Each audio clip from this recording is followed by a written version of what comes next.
जय शिवराय, जय भीमराव, जय आदिवासी. आता जो ताफा जो गेला ना, काही छोट्या व्यक्तीचा ताफा नव्हता. ते महाराष्ट्राचे तथाकथित मुख्यमंत्री देवेंद्रजी फडणवीस यांचा ताफा होता.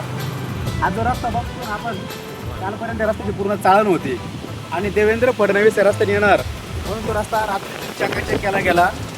ही असते पॉलिटिक्स पॉवर. खरं तर गेल्या अनेक दिवसांपासून आदिवासी विद्यार्थी संपूर्ण महाराष्ट्रामध्ये उपोषणाला बसले आहेत. त्याचा या फडणवीसांना कुठल्याही प्रकारचं काही कर्तव्य नाही आहे, परंतु ते तिकडे मरत आहे. आश्रमशाळेमध्ये 3 विद्यार्थ्यांना सर्पदंश झाला, त्याच्याबद्दल त्यांना काहीच नाही. आदिवासी विद्यार्थी उपोषणाने मारतात, त्याच्याबद्दल काही नाही आहे. त्याचबरोबर पेसा संदर्भात त्यांना काही घेणं देणं नाही. अनेक प्रश्न आज आदिवासींच्या संदर्भात आहेत आणि आज ते देवेंद्र फडणवीस आदिवासी भागामध्ये चाचरगाव या ठिकाणी कृषी विद्यालयाच्या उद्घाटनासाठी गेले होते.